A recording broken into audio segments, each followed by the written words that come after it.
ବେଲଗଛ ମୂଳରେ ମାଳ ମାଳ ବିଷଧର ସାପ ଦେଖିଲେ ଆପଣଙ୍କ ଦେହ ଶିହରି ଉଠିବ। ଦର୍ଶକ ବନ୍ଧୁ, ବାରିପଦା ଉପକଣ୍ଠ ପାରୁଳିଆ ଗାଁର ଏକ ବେଲଗଛ ତଳେ ନାଗ ପରିବାର ରହିଥିଲା।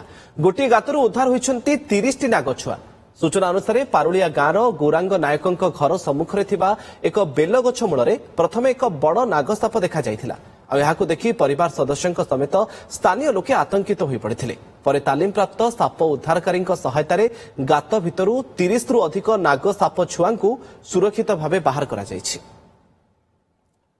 ସେ ଚିତ୍ର ଆପଣ ଦେଖୁଛନ୍ତି, ବେଲଗଛ ମୂଳରେ ମାଳ ମାଳ ବିଷଧର ସାପ। ବାରିପଦା ଉପକଣ୍ଠ ପାରୁଳିଆ ଗାଁର ଏହି ଚିତ୍ର, ଯୋଉଠି ଗୋଟିଏ ବେଲଗଛ ତଳୁ ନାଗ ପରିବାରକୁ ଉଦ୍ଧାର କରାଯାଇଛି। ଗୋଟିଏ ଗାତରୁ ଉଦ୍ଧାର ହୋଇଛନ୍ତି 30ଟି ନାଗଛୁଆ।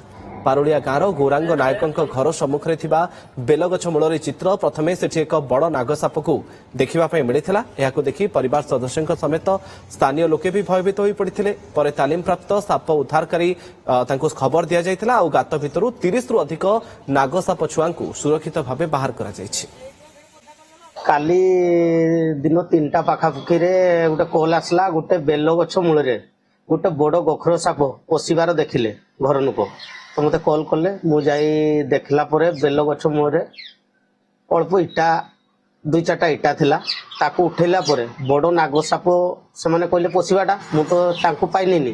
କିନ୍ତୁ ଇଟା ଉଠେଇଲା ପରେ କୁନି କୁନି ନାଗଛୁଆ 30ରୁ ଉର୍ଦ୍ଧ୍ୱ ନାଗଛୁଆ, କୁନି କୁନି ନାଗଛୁଆ ସବୁ ସେଠୁ ବାହାରିଲେ। Choose excellence. Choose Kripajal Engineering College. Admissions open for Diploma, B.Tech, M.Tech, MCA, MBA and PGDM. Apply now.